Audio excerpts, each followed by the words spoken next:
As part of today's series, we had a couple of questions on Instagram. And before we get started, I wanted to share those with you guys. So we had 5 questions. The first one was, have you ever lived with someone with a mental health problem before? And 53% of the respondents said yes, and 47% said no. The second question was, can you tell at face value if someone has a mental illness? 22% of the respondents said yes, and 78% said no. The next question was, do you know how you can keep yourself mentally healthy? And 69% said yes, 31% said no, and hopefully we'll have some tips and tools to keep ourselves mentally healthy from Senele. And then the next one was, mental wellness is important for everyone. 97% said yes, and 3% said no. And then the final question was, do you actively work on your mental health? 67% of the respondents said yes, and 33% said no. So I think this is very interesting because it kind of gives us as a perspective of what people think about mental health issues, and therefore how they approach mental wellness on the daily. To introduce our speaker for today, we're very fortunate to have our alumna Senele Mdluli join us as the guest for today's speaker series. Senele Mdluli graduated from WK in 2004, if I'm not mistaken, and says that some of her interests include reading and traveling. After Waterford, she continued on to complete her BA in psychology at WITS, and then later a Bachelor of Psychology, then a Master's of Psychology with a focus in counseling psychology. She has worked as a counseling psychologist in Swaziland for the past 5 years, with some of her experience is working with various entities, working with individuals, couples, and groups.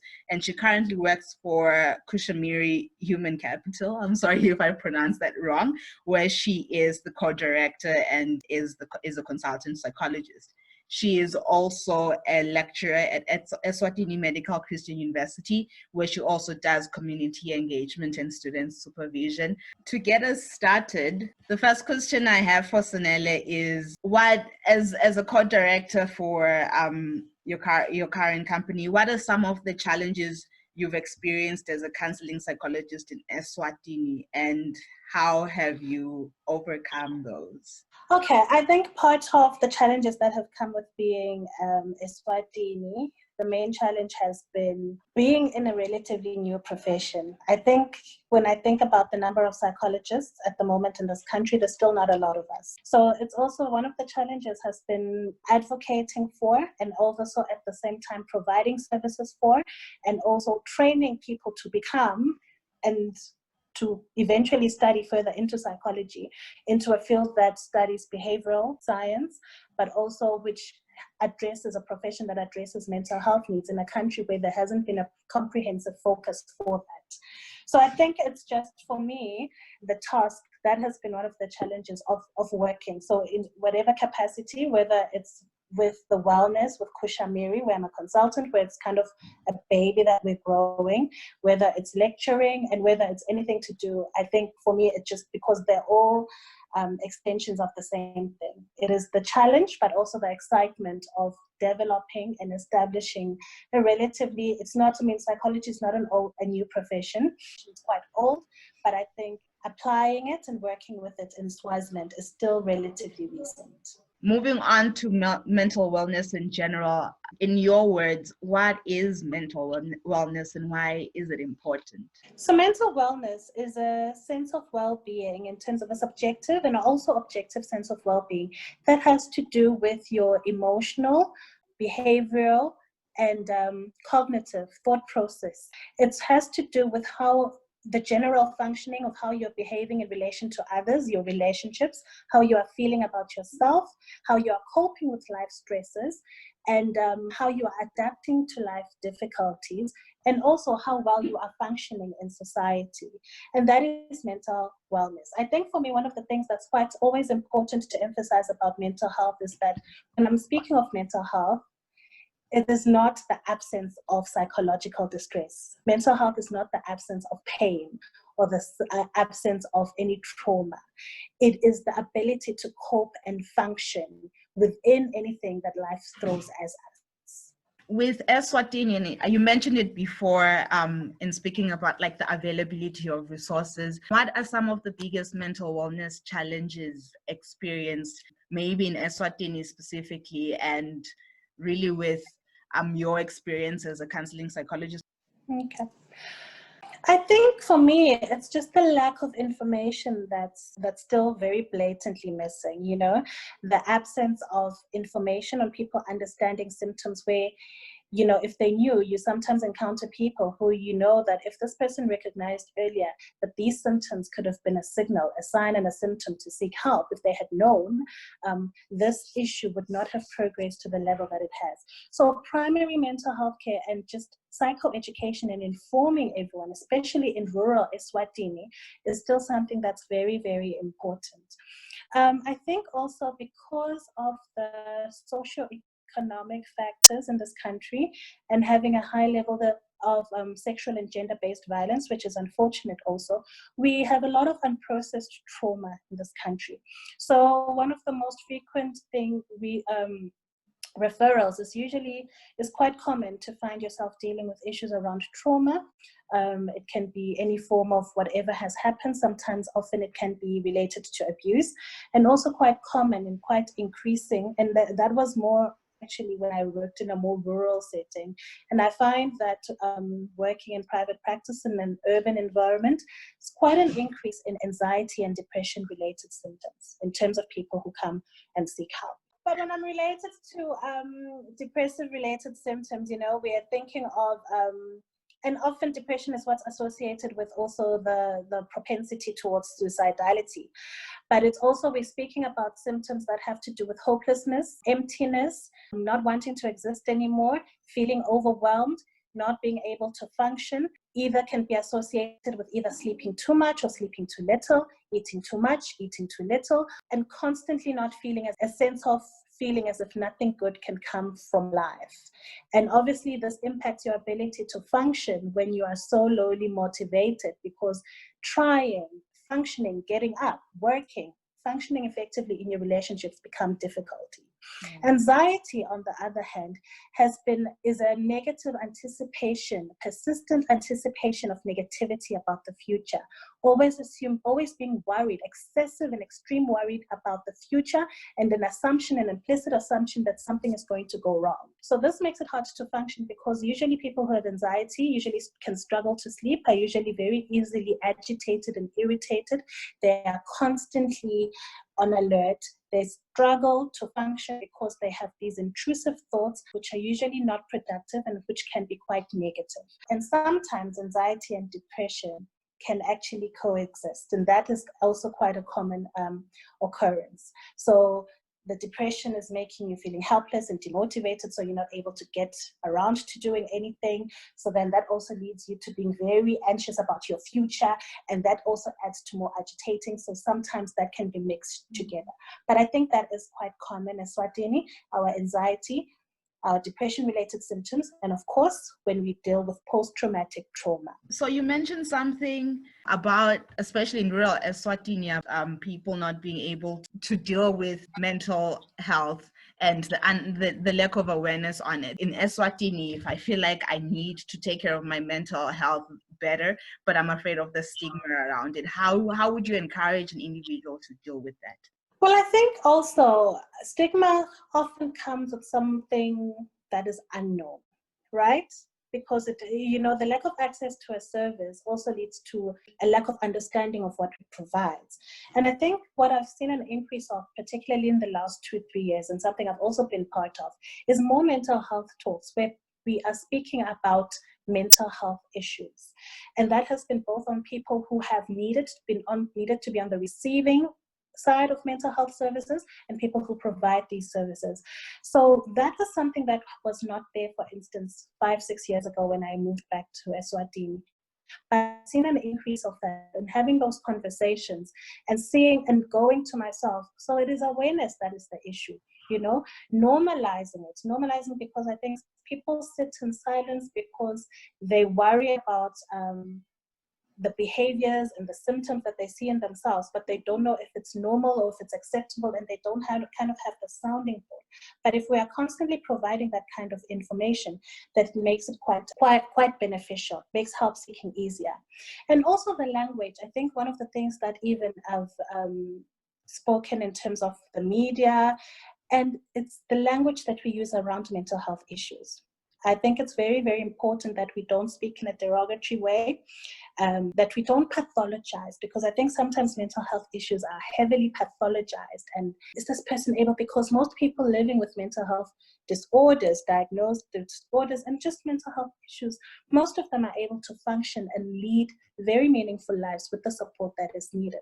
So we also need to destigmatize it, and we need to be inclusive of it, and the language that we use around that. So one of the things that I also challenge is the language that even we use in our native language, Mrs. Swati, when we speak of mental health issues, and challenging us to deconstruct that and to create alternative words that might not be as derogatory or disrespectful, because then we need to also become accessible.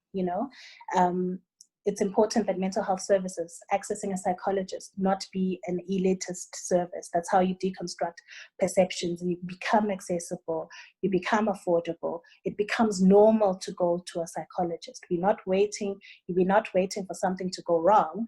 We are also preventing mental health. So we're not sitting just at the extreme of mental health issues, but from primary health, mental health care, all the way to tertiary needs. There's sort of access to mental health care services, and we're not just waiting for things to go wrong. I think that's been another important aspect of it. Yeah, in terms of language, Swati is very much part yes, it's very derogatory. We speak about the language, and then let's take it to a more personal level. How can I identify as an individual periods of unwellness? How do I identify those periods in my personal sphere or personal life? Okay, so the same thing that I would go back to, I look at a person's level of functioning. Even me as a psychologist, one of the things to go, are these symptoms, these signs of stress, control for intervention, or something that I need that will work itself away over time? And part of it is to look at your level of impairment of functioning. If you haven't been feeling well, if your emotional state and your behavior and your thoughts have been something that also have not been making you comfortable, you also want to look at how has your functioning been affected. And by functioning, I mean, how are your relationships, right? Because one of the things that mental health issues affects is our ability to relate. Are you withdrawing more? Were you normally an outgoing person? Are you now becoming more withdrawn? Are you finding yourself in conflict more? Are you struggling to resolve issues? That kind of thing. In terms of your personal functioning and well-being, I mean, the very basics of it. Are you able to do the things that are needed to function effectively? Are you able to get out of bed and bath? That's at the other extreme, but it's quite important. But are you able to take care of yourself? The ability for self-care is a sign of mental health. Going back to occupational and scholar educational functioning, are you coping? Are you coping with your need, with the demands of your schoolwork, the demands of your work? Are you concentrating? Do you have high motivation? What is distracting you and stopping that? So your ability, the level of impairment of your functioning is usually the first sign. So if the wheels are starting to fall off in one of those, occupational or educational, your personal functioning, your interpersonal functioning, then overall that means that something is not balancing right. And then obviously we look at your subjective state of well-being. How are you feeling about yourself? How are you feeling about the thoughts, Nyabeki?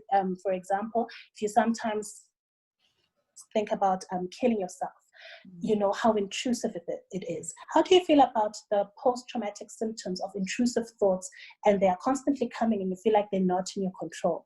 How do you feel about your reactions to certain things? So also your subjective sense of where you are and your state of well-being is usually an indicator of whether you need support or not. Okay. So I've realized that I'm unwell and I'm suffering emotionally. In Eswatini, where do I start in getting relief? Where do I go? So speaking of private mental health care, there's obviously psychologists Eswatini, mainly, unfortunately, around the Manzini, Ezuluini, Babane corridor, the psychologist in private practice, right? So that would be the first. You're not feeling well mentally, you're worried about your mental well-being. Let's have a check-in, book an appointment with a psychologist. And hopefully you do, private mental health care. Again, we need to think of, are you on medical aid, or can you afford to pay for the service? Then there's obviously the support that comes from our public mental health systems. We have 2 psychologists at the National Psychiatric Referral Hospitals.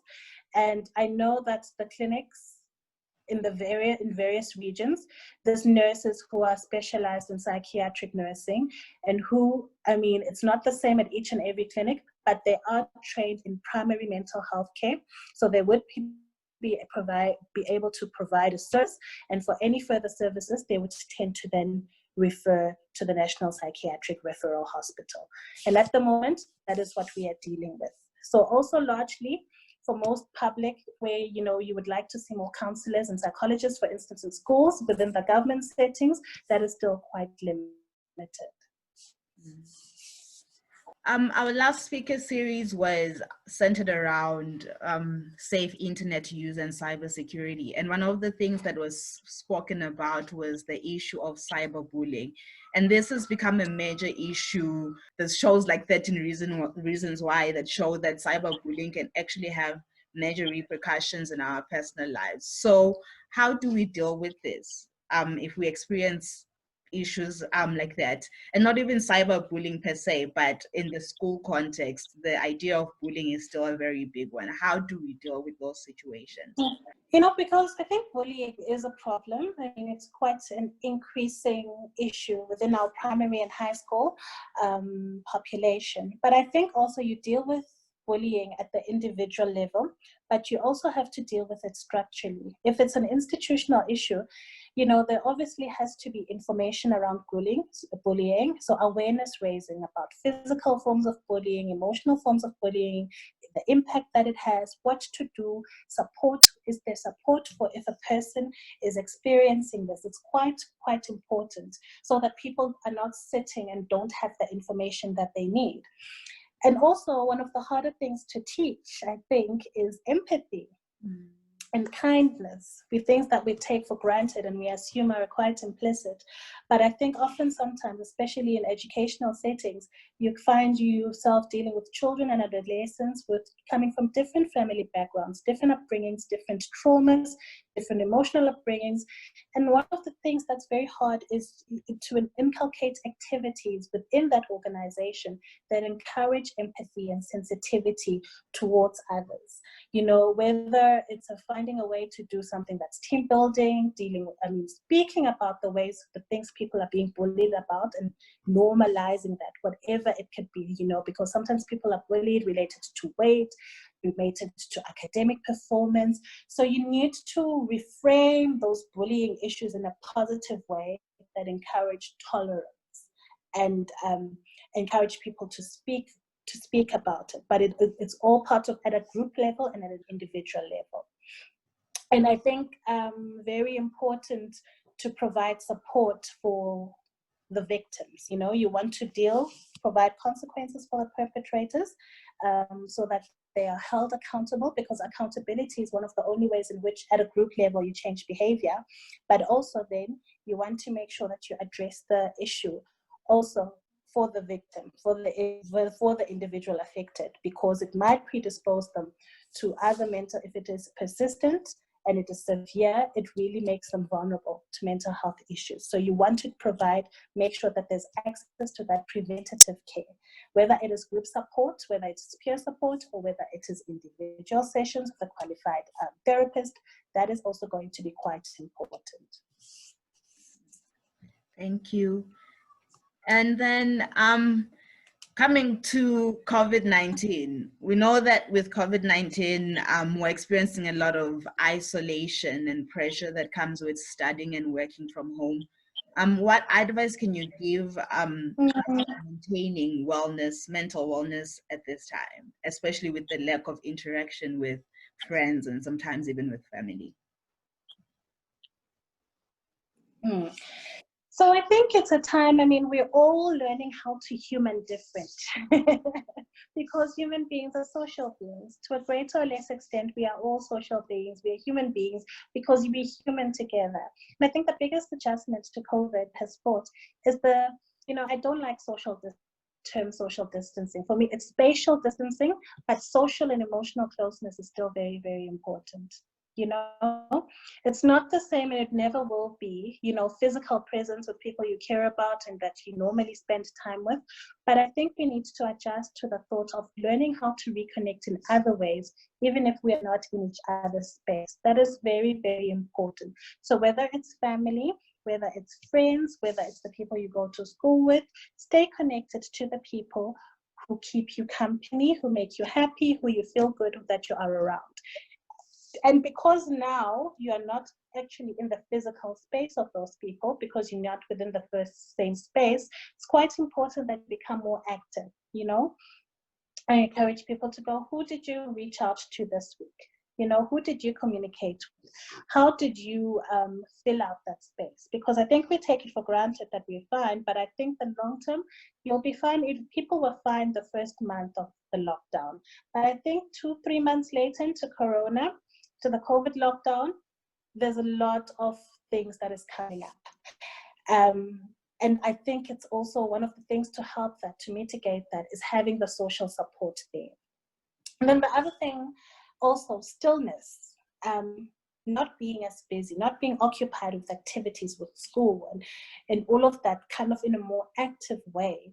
I think it brings a level of stillness. So oftentimes a lot of issues that were underlying can become precipitated and come to the top. So a lot of what we see, because the person is not able to distract themselves as easily as they might have before, with activities, with schoolwork, with friends, with whatever, and they're forced to be still, is that some of the things that they've been struggling with are starting to come to the surface. And that is normal. And often if those feelings become overwhelming, then I encourage someone to seek help, because also it's a space that raises self-awareness if these feelings are processed in a healthy way, but it can also lead to self-destructive behavior. So I want people to also be aware, what are they doing during COVID with their difficult emotions? Are they processing them? Are they leading them to self-awareness? Are they leading them to seek help, recognizing where they seek help? Or are they also leading to more destructive behaviors and thought patterns, such as self-harming, people cutting themselves as an example of self-harm? What are the difficult emotions that are inevitably showing up as a result of COVID? What are they causing you to do? That's very, very important. So I think that's important. And also I want to normalize the anxiety. If it's extreme and it's severe, then seek help. But I want to do away with this idea that people should not be feeling any form of discomfort, because it is a difficult time. Our lives are at risk.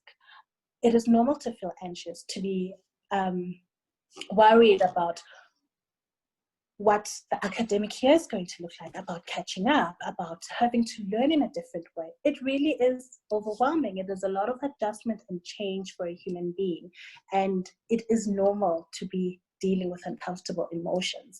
And it's normal to have uncomfortable and difficult emotions without pathologizing them. I hope I answered your question. You did. That's really good advice. I like the part that talks about normalizing those emotions, because we're in a crisis. Sometimes we don't realize that we are, but we really are. And then those are all the questions I had. Yes, and pandemics are traumatizing. Mm-hmm. Sorry, I just wanted to end. And a pandemic is very traumatizing. The whole world is in crisis. And I think because it's a very passive kind of trauma, it's not bang, bang, bang, the shooting outside your house. We forget that we're going through a trauma. So we are traumatized and we don't know what will happen to us. We might die. And that is frightening to consider. So it's okay to feel that way. Pandemics are traumatic. Not all of us are going to start exhibiting symptoms of trauma, but we must be aware that what we are experiencing to a greater or level extent, depending on our level of risk also, is very traumatic. Sorry for cutting you, can continue. No, that's good. Those were all the questions from me. We had a couple of questions from social media as well. I think you've answered a lot of them. So there's two that I will ask that I feel like haven't been answered yet. So the first one is, what tips do you have on discussing mental health and mental unwellness with employers, especially employers in Eswatini? Okay. So for me, it is always, so for employers rather than, okay. So for employers or employees? The employers. So I think for employees me, it is discussing to with normalize. employers. Okay.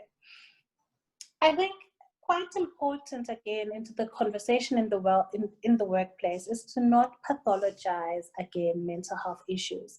You know, I think one of the difficulties that sometimes happen, which sometimes even as a psychologist I found myself reminding organizations, it's not just plays a particular role in your organization, that because they come, they leave who they are at home. They bring all of that. They bring their skills, they bring their training, but they also bring their stuff. And sometimes some of their stuff is difficult, you know, because you come into the workplace, whatever has happened at home affects you. I think for me, it's sensitizing them to the fact that working issues, workplace issues are never, mental health issues are never not in the workplace, and that it's okay to normalize that. I also think part of it is, as a psychologist, we're also interested in organizational dynamics. Are the dynamics, the working environment, is it conducive to people's mental health? You know, it's quite important. Those are the kind of conversations that I encourage employees and employers to think about. You know, how are people excited about their jobs? Because your job, I mean, if you like your job or not, is quite significant as an impact on your mental health. Are people doing the things that they need to be doing? Are people working the hours that they need? Are people overwhelmed and overworked? Because all of those impacts. Are people motivated? What is the level of communication? How do people communicate in the workplace? You know, the organizational culture of that place, you know, does it allow people actually to reach their potential, to stay motivated, to want to perform better? Or is it one where people just kind of feel dejected? And all of that, if people are dejected, then the organization is not getting what they want, but also the employee does not feel very excited about their job. So that also makes them vulnerable to their own stress and mental health issues. So I think it's more addressing the individual dynamics and offering also support to employers, to employees who are affected by mental health, and raising awareness and normalizing it, but also addressing the organizational dynamics of it, the organizational culture. Thank you for that. And then the final question is, how can I work on my mental health? How can you work on your mental health? Primarily through self-care, taking care of yourself.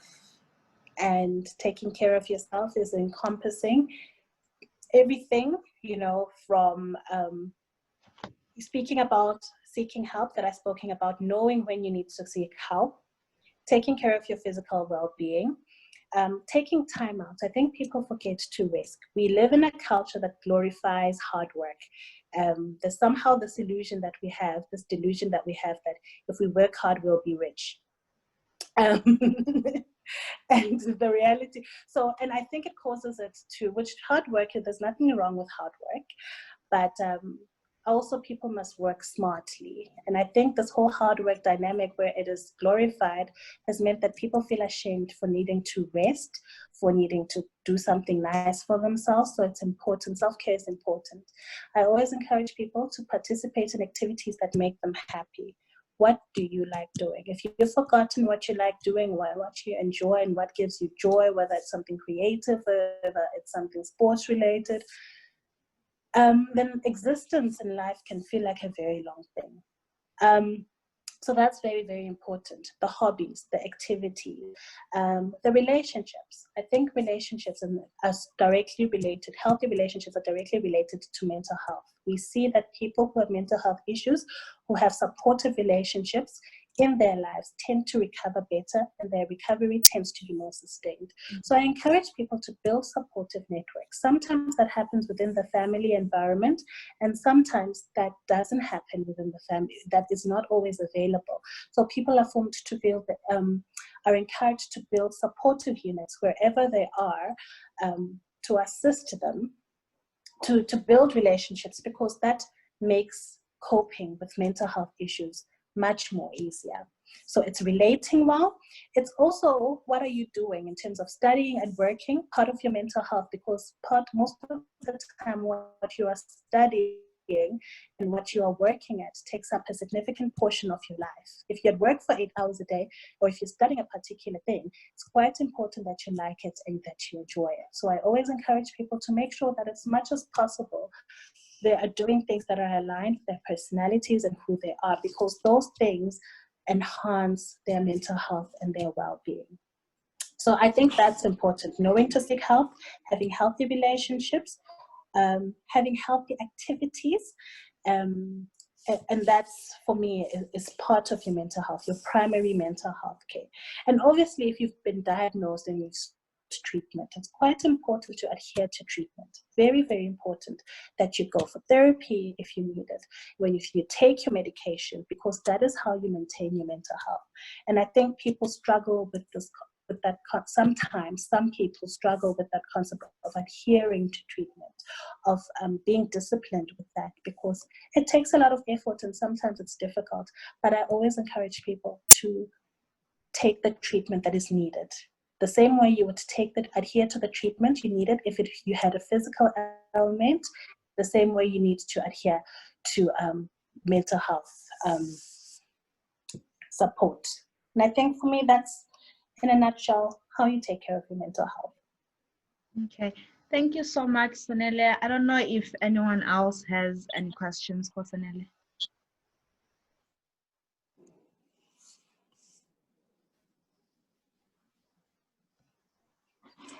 Hi, Senele.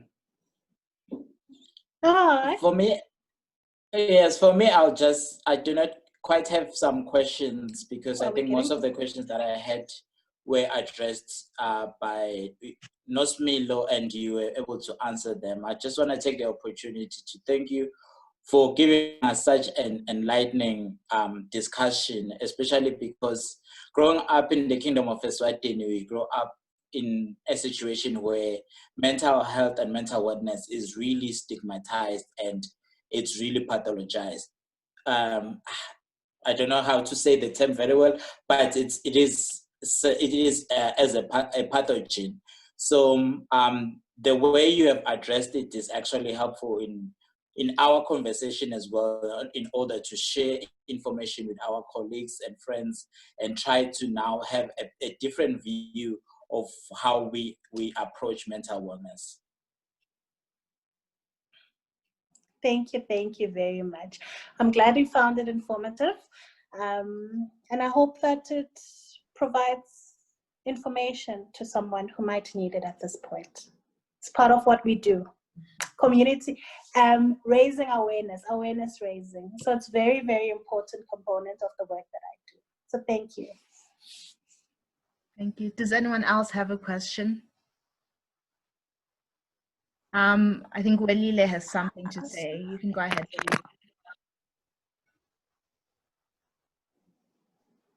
Okay. I'm unmuted. Can you hear me?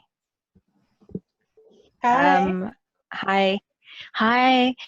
Senele, I just wanted to say thank you for very informative talk, and I really the way you put it, you broke it down for the situation in Swaziland, and it was very, very informative, and I've learned more than I thought I knew, and I think I'm one of those pro mental wellness people in the country, but I didn't even know about the clinics, and I'm very glad that you brought it to my attention.